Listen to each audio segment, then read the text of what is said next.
I'm going to show you how to install a newel post into the stringer at the bottom of the stairs.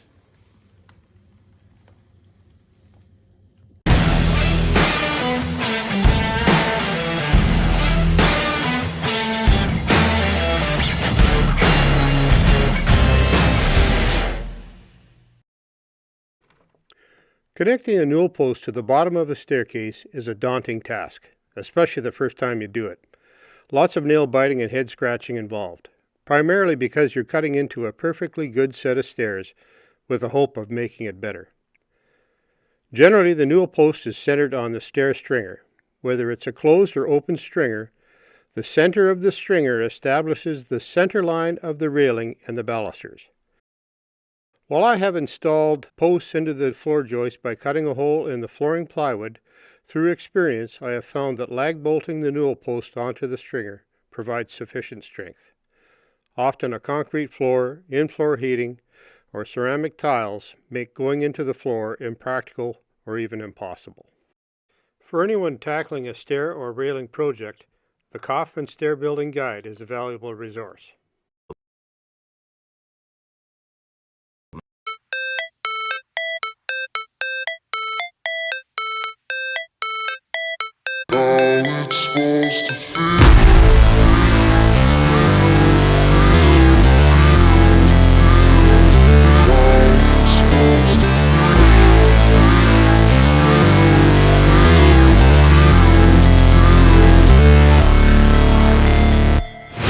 Never break, always fight, never quit, do it right, play the game, win it life, have no shame, there's no time, feel the pain, live the grind, I could change, in my mind, pick a lane, commit and climb, the only way to win it life. I never miss, that's fact, taking big swings, bitch, hand me the bat, put me in the ring, you'll go out in a bag, cause I sing what I mean and I bring it to the mad light. Ain't got time to kill, I got time to feel, I took the red pill, I know life's short so I wanna live real, but how's it supposed to feel?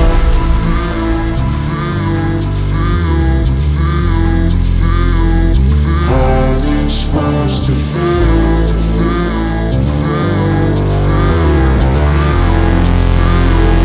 How's it supposed to feel?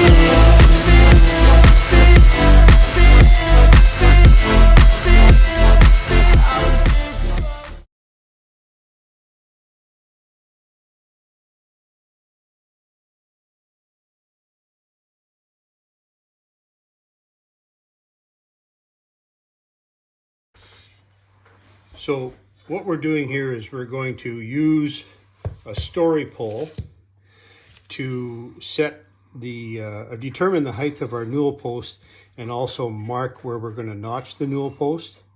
And what we want is to determine what's called the rake of the stairs, which is basically the imaginary line from the top of the nosing at the bottom of the flight of stairs to the top of the flight of stairs. That is what's called the rake of the stairs. So we've got a piece of our railing clamped onto the stringer, and I'm just going to place this story pole here, and I'm going to use a clamp to hold it in place, just like that. So now this story pole represents our newel post. I'm going to mark the notch for where the newel post will be notched to go over the stringer. Next, I'm going to use just some kind of straight edge here so I can mark the bottom of the railing. Now this is now what's called the rake of the stairs, and I'll put an R there. And because we want to have a railing that is 36 inches above the rake of the stairs, we're going to measure from this point, mark the story pole where the top of the railing is going to be on the post. Okay, so the reason that we have to go to this extent of calculations with the story pole before we cut the newel post is because the top of the newel post can't be cut. Only the bottom of the newel post can be cut, and we need to know the actual length of the newel post before we start so we can notch it to fit onto the staircase. The same goes for any newel post, whether it's going into the floor. You can only cut from the bottom. And in our case, it's got a bit of a fancy molding on the top. So absolutely have to figure out the total height of the newel post before we cut the newel post to length, overall length, and then notch it to go around the stringer. All right, so now that we have the rake marked on the story pole, the rake of the stairs, I'm going to hold my tape measure here on 0. I'm going to measure up 36 inches, that's the height of my railing, and make a mark. It just so happens that this story pole is 38 3/8 long, and I normally do a 2.5 inch reveal on the rake newel post. So I'll just use this story pole as my overall length for my newel post. I just wanted to point out also that I'm using what's called a burn 1 tape measure from FastCap. And if you're a carpenter or woodworker, you'll likely know of the term burn 1. And what it is carpenters will often, if they want to make an accurate cut, use ordinary tape measure, put the mark on the number digit 1 on the 1 inch mark, and then add 1 inch to this other dimension, and that technique is called burn 1. Now the problem with doing that is if you forget to add the 1 inch at the other end, your piece is going to be an inch short. So FastCap has come out with this burn 1 tape measure. I use it for jobs like this and also moldings and trim and that sort of thing. So it takes that 1 inch air potential out of the picture. So here I am. I'm going to mark the top of the railing on my newel post. I'm going to come down here. I'm going to mark the rake, and I'll just put a little R on here. This is the top of my notch. Will be notched for the stringer. I'll put an N here, and this is where my end cut will be. And I'll just make a mark like that so I know to cut on this side of the line.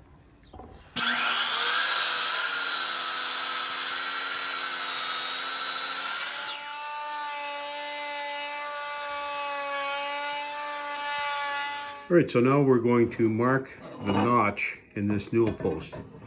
So this is our notch mark.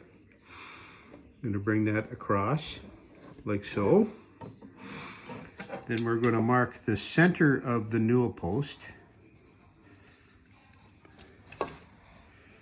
Just make sure from both sides that's it. So we'll just put a C here. That's the center of the newel post. Now I'm going to change my gauge to 2 7/16 because that's the depth that this notch needs to be. And I've figured this out ahead of time, but just so you can understand, the newel post is 1 3/8 thick. So half of that is 11/16. So there'll be 11/16 on each side of this center mark is where the stair stringer is going to be. I may have said the wrong term, but the 1 3/8 is the thickness of the stringer. So my notch is going to be like this. My notch is going to be 1 9/16 deep. So I'm going to make some marks there.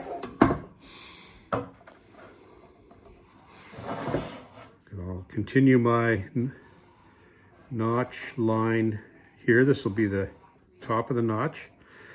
And again, to avoid confusion, I'm going to mark this really clearly. That is the chunk that I'm going to take out.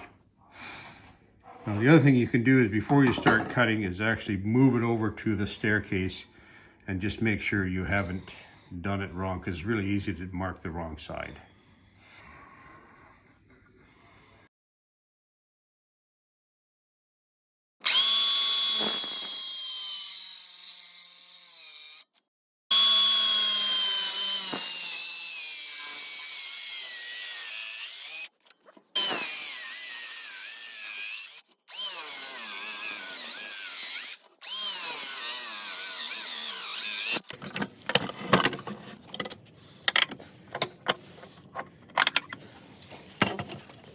soak this. Oh, wait, no.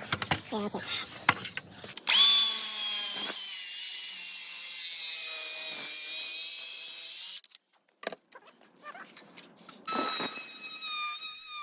Well, it's pretty clear that the fine Multimaster is the star of this show. I bought it about 10 years ago, and it's probably one of the best tool purchases I've ever made. I use it on almost every job, and particularly on stair and railing projects.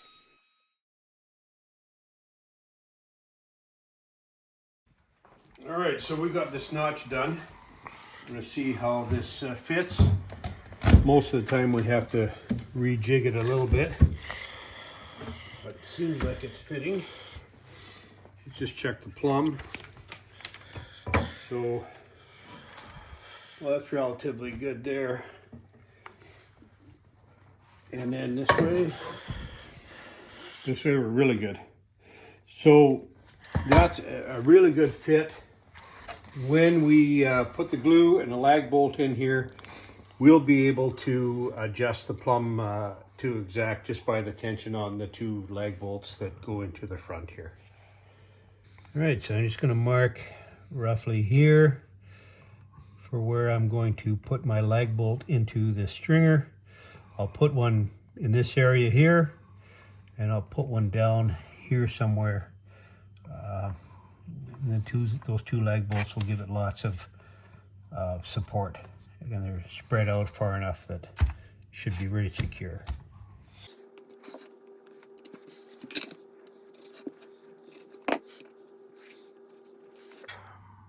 Okay, well, this is pretty straightforward. We're going to drill the holes for the lag bolts. I've got a 3/4 Forstner bit for the head of the lag screw. Basically, that's, gives me a little bit of extra, and it'll work for a 3/4 inch wood plug. So I've already checked ahead of time, but I need to be about 5/8 of an inch deep so I can put the head and the plug inside the hole. So I will just start drilling these holes.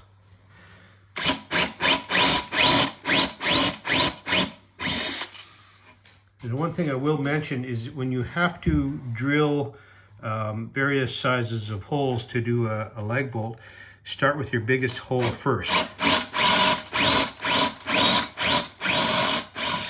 And you'll see why in a second. And the reason is, if I start with say a 1/4 inch hole first, then the Forstner bit or the bigger bit is not going to follow that hole simply. So you start with the biggest hole first and then work your way down. All right, so now I'm going to take a 1/4 inch bit for the shank of the lag bolt, and that's going to help me have just a little bit of free play in case I need to adjust the plumb on the newel post.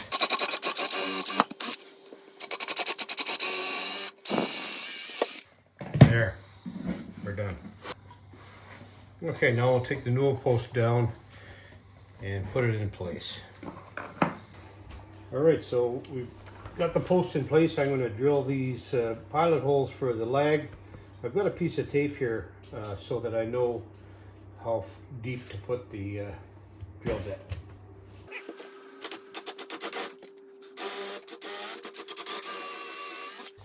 And just get a lag bolt here and get it started. Okay.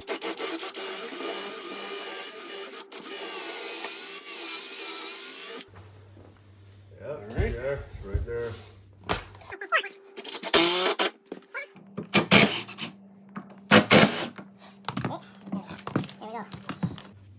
So what you have to watch when you do this procedure, you got to make sure that you're into the center of the stringer and you're putting your lag bolts in straight so they don't come out the side and compromise the stringer.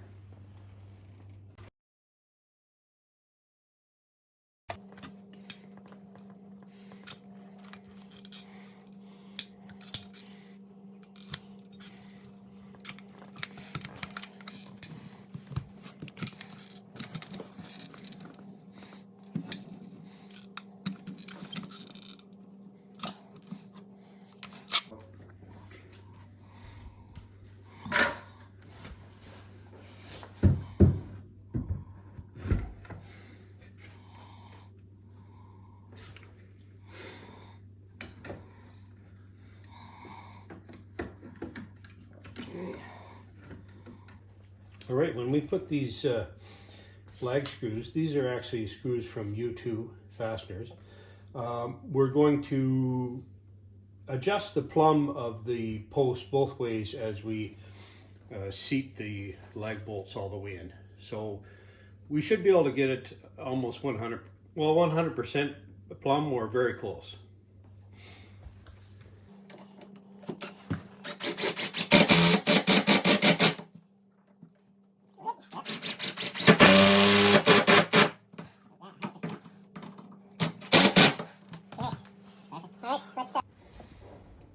Alright, so this post is really seated nice against the stringer, and it's just slightly off plumb.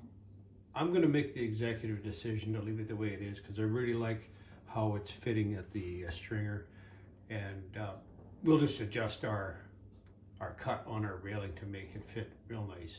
That won't affect things one bit.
If you like my papa's videos, make sure to like, subscribe, and comment below, or else he will hunt you down.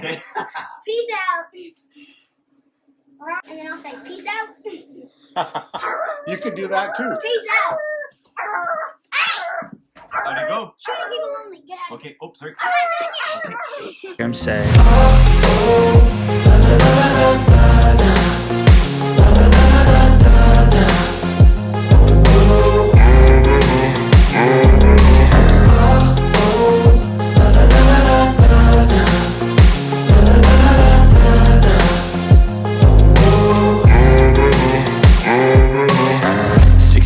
And I'm up again. I got tired eyes, need a cup of blend. That's right, in the AM, that's my only friend. No light, just the sun coming up on the horizon.